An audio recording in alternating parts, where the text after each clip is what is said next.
So we still don't have any information about the DCU's version of Batman. We know a script is being written for Brave and the Bold and will feature Damian Wayne as Robin, but besides that, nothing. The most we have is a silhouette in Creature Commandos, and it's not much to go off of. Hell, we can't even really get a good look at his costume. And so I'm gonna make it myself. Batman has had a wide array of costumes throughout the years, with completely different designs and textures and tones, but for his definitive look, it pretty much always consists of the same recurring elements no matter what. A cape, a belt, some pointy ears, and a couple gadgets. So today, I want to go through piece by piece and talk about what I'd like to see out of the DCU's Batman suit, pulling from across his history in movies, TV, games, and comics to build a look for the Dark Knight in this new universe, including the most important feature that there is. Frankly, if you ask me, it wouldn't even be a Batman costume without it, and I am of course talking about his cape. What did you think I was talking about?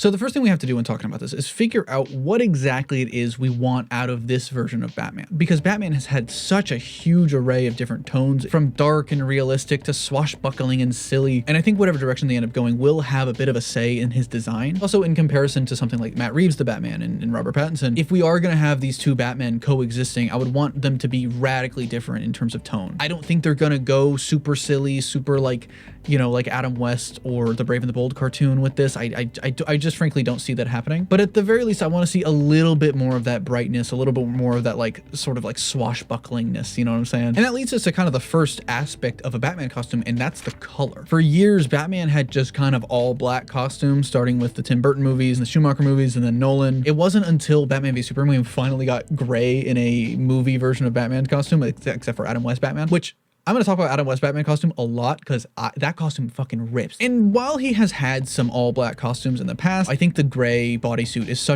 it's such an important aspect to the design of Batman and the kind of contrast of him. And then the other color question is going to be, do we want this Batman to be black and gray, or do we want him to be blue and gray? Aside from Adam West, we haven't really gotten a blue and gray Batman before. Technically in The Flash, I guess you could say that Ben Affleck's Batman has like a little bit of a bluish hint to him. It's really hard to tell because that movie looks really bad. Depending on how silly we go and how like bright and fun and colorful this version of Batman's gonna be will determine how blue we go with it, because I do really want to see a blue Batman, but because I don't think they're gonna be going full silly and full like Adam West, I don't think that they're gonna go like a bright blue. And so what I would want to see is kind of like a mix of the two, of black and blue, and a little bit like almost like a dark grayish blue. We kind of see it a little bit right now with the new Matt Fraction and Jorge Jimenez run on Batman. He got a whole new suit that I love. It is probably one of my favorite designs of the character, period. It's kind of a blue, but it is a little bit more muted, and so in shadow it comes across darker. Obviously this is a drawing. These are, you know, I don't know how well you can recreate that effect in live action, but I would like to see them try. The next piece that is sort of the backbone of a Batman costume, and that is the base suit. I would love for a fully cloth Batman costume. I have been dying for that, for a spandex comic accurate version of the character forever. We've had like rubber body suits and rubber muscle suits and armor and all this stuff. And yeah, technically the armor is more realistic. It makes more sense. It's more practical. I don't care. He's got fucking pointy ears. That's not very practical. Unless if you're absolute Batman, I guess it's pretty practical. But I also know that like kind of in the grand scheme of like the superhero industry and like merchandising and stuff like that, it is not very likely to make a one-to-one comic accurate version of Batman, just because it's like they gotta sell toys of these things and stuff, you know. And so I wouldn't mind a little bit of paneling, a little bit of implied armor to make it sort of like a blend of the armor and the cloth version. I think a costume that did that really well was the Arkham Asylum and Arkham City designs. I don't hate the armored Arkham Knight suit that had the panels that sort of shifted around and like stretched with him, and like that was really cool, like design wise. I honestly think I'm sick of armored Batman. I want to see something that's a little bit more comic booky, and like the cloth can be a fancy armor that is bulletproof or whatever. Like, who really cares, you know? The only thing that's weird about the Arkham Asylum and Arkham City costumes is when those games came out, there was like 15 years of people being so angry all the time about the bat nipples. And yet they put nipples on his costume. I think that's very funny. So I think for the base suit, let's go with something that is made out of cloth, but has a little bit of that paneling, a little bit of that quote unquote practical armor to sort of like justify his presence among these superheroes and metahumans and gods, you know? And then that brings us to the symbol. Now, Batman has had God knows how many symbols in his entire life. There's a new one every time he shows up. Do we want to do like the bat inside of the yellow oval, or do we want to go for the more sort of like modern, just the plain black bat across his chest. I don't love the yellow oval, except when it's the Neil Adams design, but I do think it can be interesting if it's sort of like smaller and like maybe like higher up on the chest and sort of like frames the cape. That could be interesting. That's how it looked in the Batman 2004 show, which like, I love that fucking thing. And it gave the whole design like a really cool, like sort of like top heavy shape that I really liked. And I like how it's explained in universe that it's this big bright yellow oval because that's his most armored part of his costume. And so the color kind of like draws the line of fire to specifically that part, but also like it's his chest, his heart's there. So maybe you shouldn't be drawing a line of fire to that, but I don't know. I'm not Batman. I can't really say anything. You could go for that really like classic sort of the Batman hush, like basically the logo, the one that was in the Arkham series. Like that's the Batman logo. But I think in the same way that they went with the Kingdom Come logo for Superman to sort of differentiate it from all that came before him, I don't think that they'll go with the most like go-to Batman logo for this character, you know? Like I think we want this version of the character to stand out from just comic Batman. We want it to be DCU Batman. We want it to have its own identity and personality, you know? But with that said, I really do like the new logo that's in the comics with the Matt Fraction and Jorge Jimenez run. And it is different enough from kind of what your picture perfect version of Batman is that like, I think it could maybe work, you know? I also am a sucker, but this might be nostalgia speaking because this is when I started getting into comics. I am a sucker for the Rebirth design and a lot of the elements that came with that, which was designed by Greg Capullo, technically a little bit before Rebirth in the Scott Snyder Batman run. But the yellow outline around the logo, I love it. I think it is the perfect middle ground between the oval and just the plain bat. It adds such a nice little pop of color. I kind of do want to put it into everything I possibly can. So I wonder if you could do the yellow outline with the Jorge Jimenez logo. I think that could maybe work. Now, the next piece is the cowl. Batman's cowl is very interesting to me because in, 1989 Batman, he famously could not turn his neck. The character could never turn his neck up until The Dark Knight, where they literally had to redesign that whole thing to justify him being able to turn his head. But then Batman v Superman released, and that movie's that movie. That movie's got tons of problems, don't get me wrong. But the costume for Batman in that movie is outstanding on so many levels. It's gorgeous. And my favorite thing about it is the team who made the costume, they made a version of the Batman cowl that could turn his head. I don't know what like witchcraft or like sorcery they were doing, but it's really cool and it's gorgeous. And the thing that fucking sucks, DC didn't hire them back on for something like Justice League or The Flash, and that's why he doesn't have that really cool cowl anymore, and he can't turn his head. And so get him back. Do whatever you gotta do, James Gunn. Get him back for Batman here, please. I'm begging you, because it's so fucking sick. I'm tired of Batman having to turn his whole body just to look around. One thing I see a lot in like comic accurate cowls, like from like the Arkham games or like in cosplays, is the sort of like earpiece that like his ears are sort of sticking out. I don't know if that's supposed to be Bruce's actual ears sticking through the like fabric of the cowl. Me personally, I've never really been a big fan of that, and like I like a more streamlined Batman head, if that makes sense. And in terms of like the face shape, a lot of Batman cowls will give him this like really like dark and angry like scowl. They mold the eyebrows and the nose piece to make him look as mad and scary as possible. And it's what I really liked about the Matt Reeves the Batman design, because that cowl has a little bit less definition. It's a little bit simpler. It's a little bit flatter. It allows for Pattinson's performance to come out a lot stronger. So I would want to do something similar to that. Now, this isn't really about the design, but it's something I do want to talk about, and that's the voice. Because the DCEU had Bruce using this like voice modulator to sort of like hide his identity. In concept, it's okay. Arrow did it also, and Smallville did it. I get where it comes from, because it's like, oh, why wouldn't people recognize Bruce Wayne, the famous billionaire's voice? And I think it makes him sound a little too robotic. It makes him sound a little bit too scary,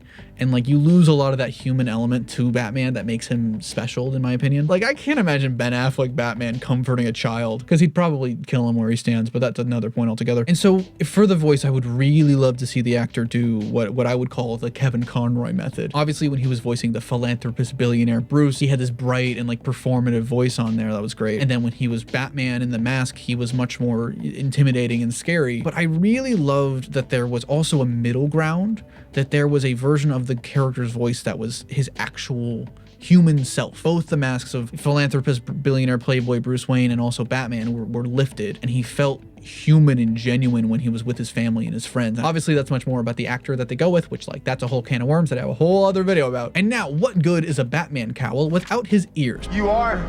Yeah.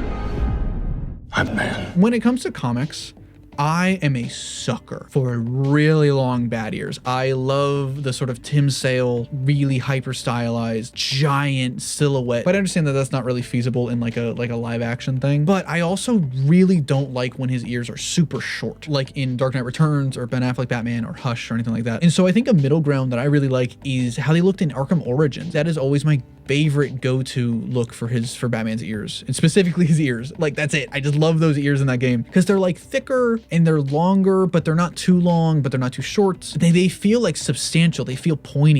I love the way that they kind of like mold into the shape of that, as opposed to just like a couple sharp points that come out of it. I really don't like how they look in Arkham Knight. I think that is like the worst his ears have ever looked, because it just feels like a polygon. It feels like just like okay, we're just gonna slap a triangle onto this. So I would love to see a variation on those ears on the Batman suit. Now this comes to the big debate that we always have all the fucking time when it comes to Batman, and that's, do we have white eyes or not? Now, I talked a little bit about this in my Batman hot takes video, but me personally, I don't think we should have white eyes on Batman 24/7. I think that would lose an actor's performance. You know, it is definitely possible. You know, we've seen someone like Carl Urban when in Dredd. He did a lot of stuff without his eyes being visible. He never took that mask off in that movie, and that's really cool. I mean, we've seen actors like Andrew Garfield when he's Spider-Man use their physicality and their body language to show emotion without even needing like the sort of like MCU expressive eyes or anything like that. But also, I do think for a character like Batman, he's vulnerable. That is like such a huge aspect of the character that never really gets talked about. He's taking this horrible trauma that he's endured as a child, and he lets it resurface every night, and he lets that pain resurface for the betterment of Gotham and the people and stuff like that. And so when you never get to see the actor's eyes in that, it takes that humanity and that vulnerability away. That's not to say the white eyes can't be cool, because they totally can be. I think that they can be great, sort of in like a detective mode little sequence, or in like when he's in a silhouette and it's like a stylized, like his night vision or something like that. That can be great. That's really cool. But I think it's better when it's left as a sort of like more fewer and far between moment,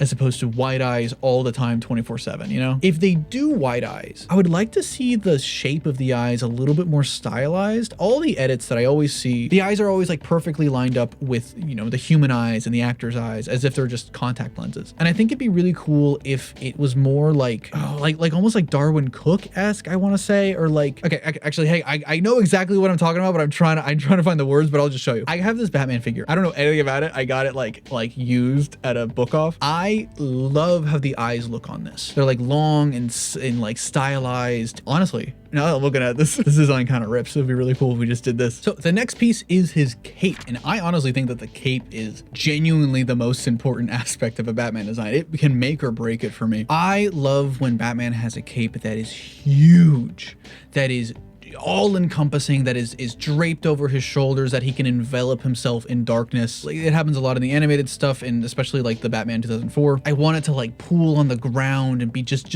like comedically big. Like, I honestly think the mark of a good Batman design is if he's, let's say, 75% cape. I think that's a good number. I would also want it to be like a thicker, sort of like shiny material. The Dark Knight movies, it was sort of like just kind of like a cotton cloth type of thing. And like, you know, that worked for what that movie was doing, because it was that sort of like grounded, realistic. But I do really like when it's almost like I want to say like a neoprene or like a silk or something shiny to have like weight to it. I want to see, again, from the Greg Capullo like Rebirth design, I really liked how that had like a purple lining on the inside of the cape. Like the outside was black, but then the inside was like a purple. It gave this really nice pop of color along with the symbol that was just, it was really cool. And it's something that like I wish didn't go away. A long time ago, before we even knew what Matt Reeves' Batman was going to look like, I made a video and I mentioned that I wanted to see that. I wanted to see like that purple lining. And I kid you not, somebody left a novel length comment talking about how Batman should never wear purple, and it's the worst thing that you could ever do, and I'm stupid for even suggesting it. Which is why let's talk about the gloves, because I want purple gloves. When Batman first appeared in 1939, he sported a pair of purple gloves. They came back with the 0 year design from New 52 with the Scott Snyder run. Literally on one of the covers, they're the most important part. They knew what was up, and I've been dying to see them in live action ever since. But if we are going to be going with a more traditional design with the gloves, even though the purple gloves are from the first appearance, whatever, don't make a big deal out of that. I don't want to see like big bulky arm pieces like was in the Arkham series. You know, those are these huge, massive, like it's the whole forearm. I like when Batman's gloves are a little bit cleaner and smaller and simplified, you know? And I really liked how they looked in Batman v Superman, because I like a lot of that costume. He had like brass knuckles, which it's a little much, but that Batman was a little much. He had kind of like a wrapping around his hands, almost like he was like a boxer.